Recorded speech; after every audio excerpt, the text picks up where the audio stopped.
शांति। Good morning. 2 फरवरी 2021 की साकार मुरली। बाप दादा मधुबन। मीठे बच्चे, खुदा तुम्हारा दोस्त है, रावण दुश्मन है। इसलिए तुम खुदा को प्यार करते और रावण को जलाते हो। प्रश्न: किन बच्चों को अनेकों के आशीर्वाद स्वतः मिलती जाती है? उत्तर: जो बच्चे याद में रह स्वयं भी पवित्र बनते और दूसरों को भी आप समान बनाते हैं, उन्हें अनेकों की आशीर्वाद मिल जाती है। वे बहुत ऊंच पद पाते हैं। बाप तुम बच्चों को श्रेष्ठ बनने की एक ही श्रीमत देते हैं।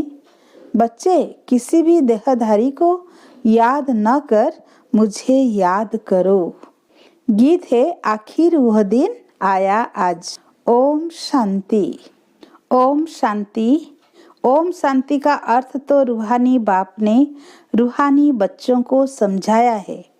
ओम माना मैं आत्मा हूँ और यह मेरा शरीर है।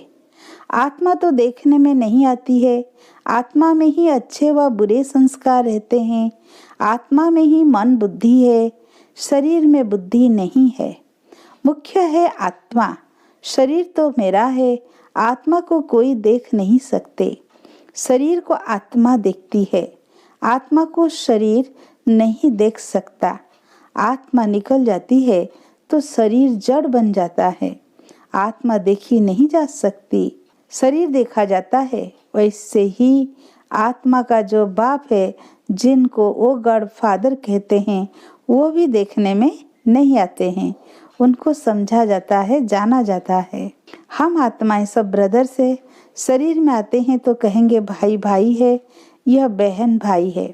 आत्माएं तो सब भाई भाई ही हैं। आत्माओं का बाप है परम पिता परमात्मा। जिस्मानी भाई बहन एक दो को देख सकते हैं। आत्माओं का बाप एक हैं, उनको देख नहीं सकते। तो अब बाप आए हैं पुरानी दुनिया को नया बनाने। नई दुनिया सतयुग थी और पुरानी दुनिया कलयुग है। इनको अब बदलना है। पुरानी दुनिया तो खत्म होनी चाहिए ना। पुराना घर खत्म हो, नया घर बनता है ना। वैसे यह पुरानी दुनिया खलास होनी है। सतयुग के बाद फिर त्रेता द्वापर कलयुग, फिर सतयुग आना जरूर है। वर्ल्ड की हिस्ट्री ज्योग्राफी रिपीट होनी है। सतयुग में होता है देवी देवताओं का राज्य, सूर्यवंशी और चंद्रवंशी। उनको कहा जाता है लक्ष्मी नारायण की डिनास्टी, राम सीता की डिनास्टी। यह तो सहज है ना। फिर द्वापर कलयुग में और धर्म आते हैं। फिर देवताएं जो पवित्र थे वो अपवित्र बन जाते हैं। इनको कहा जाता है रावण राज्य। रावण को वर्ष वर्ष जलाते आते हैं, परंतु जलता ही नहीं, फिर जलाते रहते हैं। यह है सबका बड़ा दुश्मन। इसलिए उनको जलाने की रस्म पड़ गई है। भारत का नंबर 1 दुश्मन कौन है?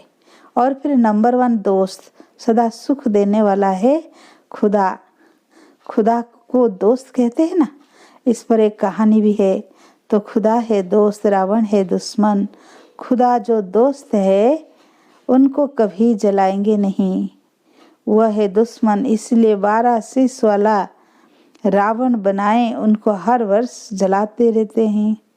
गांधी जी भी कहते थे हमको राम राज्य चाहिए। राम राज्य में सुख है, रावण राज्य में दुख है। अब ये कौन बैठ समझाते हैं? पतित पावन बाप शिव बाबा, ब्रह्मा है दादा। बाबा हमेशा सही भी करते हैं बाप दादा। प्रजापिता ब्रह्मा की भी सबका हो गया ना।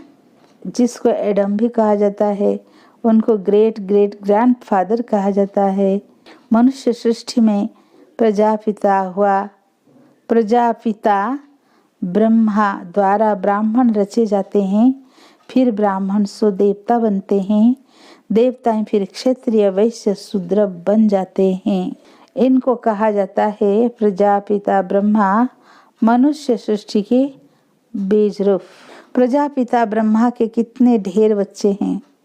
बाबा बाबा कहते रहते हैं। यह है साकार बाबा, शिव बाबा है निराकार बाबा। गाया भी जाता है, प्रजापिता ब्रह्मा द्वारा नई मनुष्य सृष्टि रचते हैं। अब तुम्हारी ये पुरानी खाल है, यह है ही पतित दुनिया, रावण राज्य। अब रावण की असुर दुनिया खत्म हो जाएगी, उसके लिए ही यह महाभारत लड़ाई है। फिर सतयुग में इस रावण मन को कोई जलाएंगे ही नहीं, रावण होगा नहीं।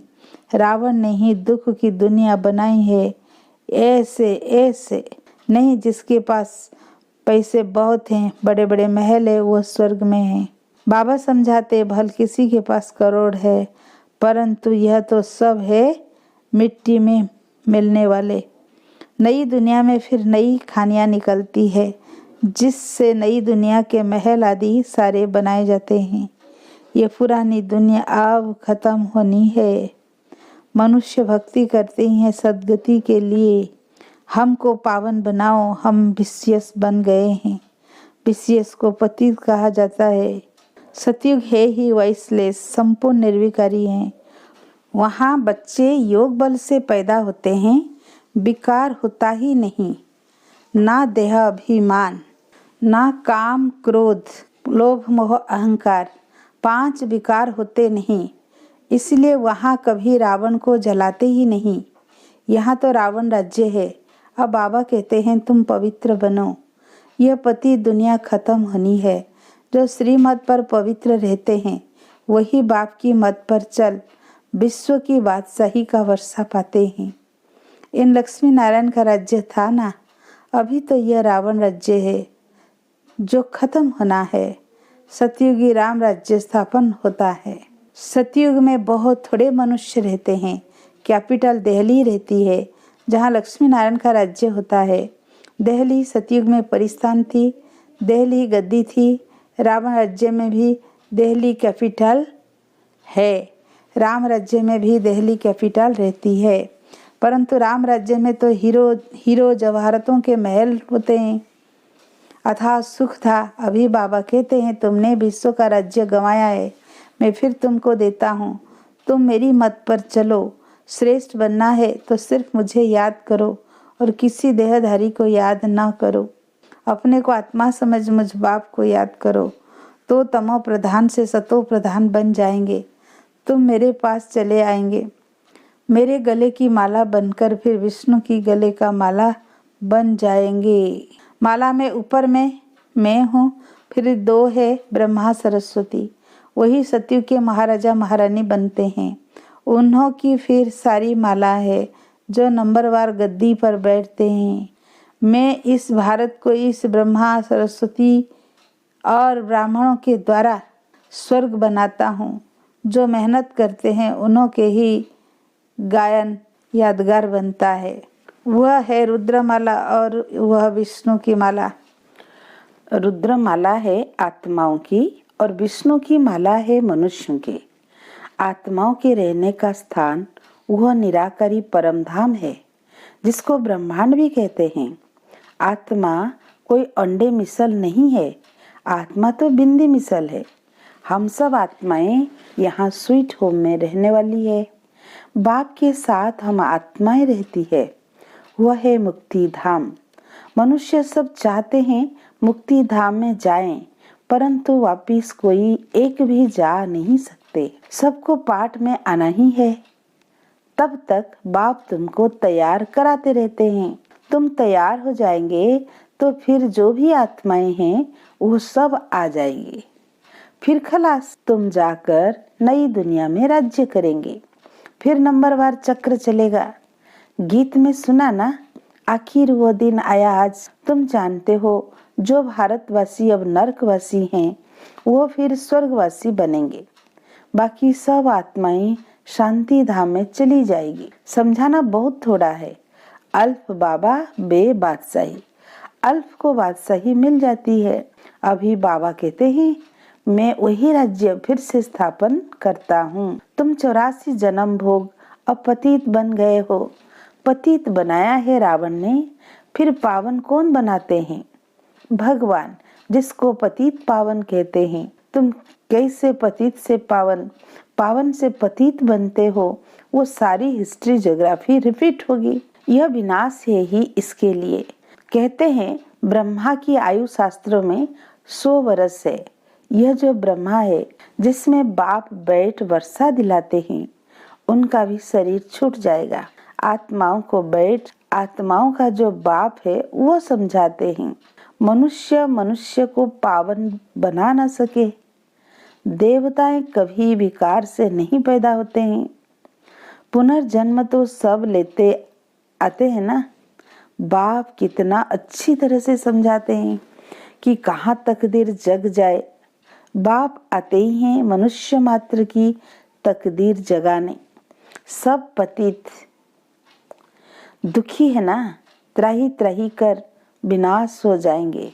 इसलिए बाबा कहते हैं त्राही त्राही करने के पहले मुझ बेहद के बाप से वर्षा ले लो।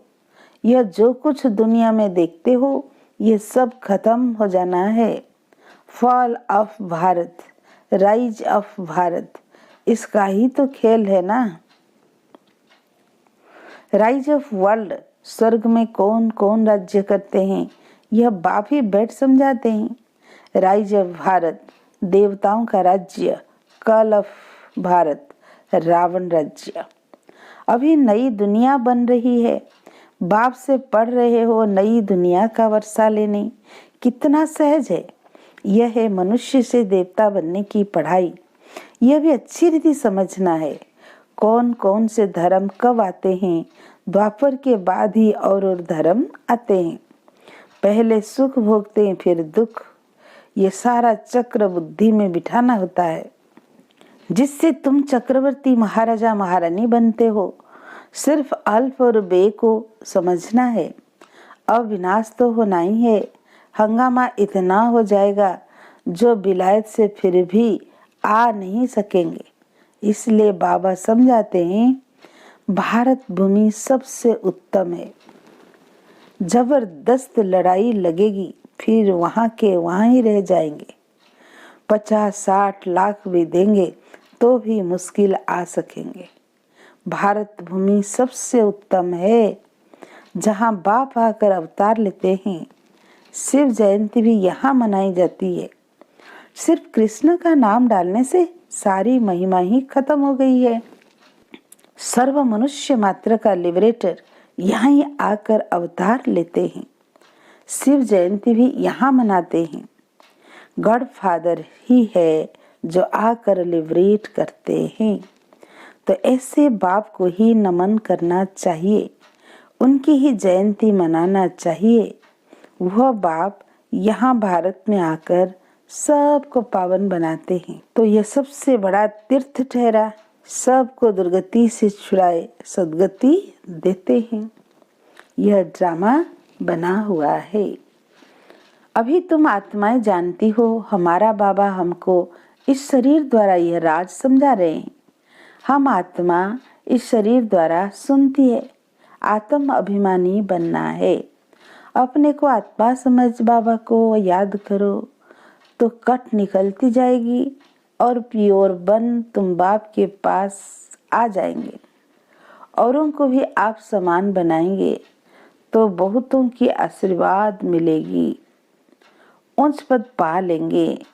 इसलिए गाया जाता है सेकंड में जीवन मुक्ति। अच्छा, मीठे मीठे सिक्की लदे बच्चों प्रति माता पिता बाप दादा का याद प्यार और गुड मॉर्निंग। रूहानी बाप की रूहानी बच्चों को नमस्ते। हम रूहानी बच्चों की रूहानी बाप दादा को याद प्यार गुड मॉर्निंग नमस्ते नमस्ते। धारणा के लिए मुख्य सार। श्रीमत पर पवित्र बन, हर कदम बाप की मत पर चल, विश्व की बादशाही लेनी है। बाप के समान दुख हरता सुख करता बनना है। सेकेंड पॉइंट, मनुष्य से देवता बनने की यह पढ़ाई सदा पढ़ते रहना है। सबको आप समान बनाने की सेवा करके आशीर्वाद प्राप्त करनी है। वरदान, अधिकारीपन की स्थिति द्वारा बाप को अपना साथी बनाने वाले सदा विजयी भव। बाप को साथी बनाने का सहज तरीका है अधिकारीपन की स्थिति। जब अधिकारीपन की स्थिति में स्थित रहते हो तब व्यर्थ संकल्प व अशुद्ध संकल्पों की हलचल में व अनेक रसों से बुद्धि डगमग नहीं होती। बुद्धि की एकाग्रता द्वारा सामना करने, परखने व निर्णय करने की शक्ति आ जाती है, जो सहज ही माया के अनेक प्रकार के वार से विजयी बना देती है। आज का स्लोगन, राजयोगी वह है जो सेकंड में सार से विस्तार और विस्तार से सार में जाने के अभ्यासी हैं। अच्छा, ओम शांति।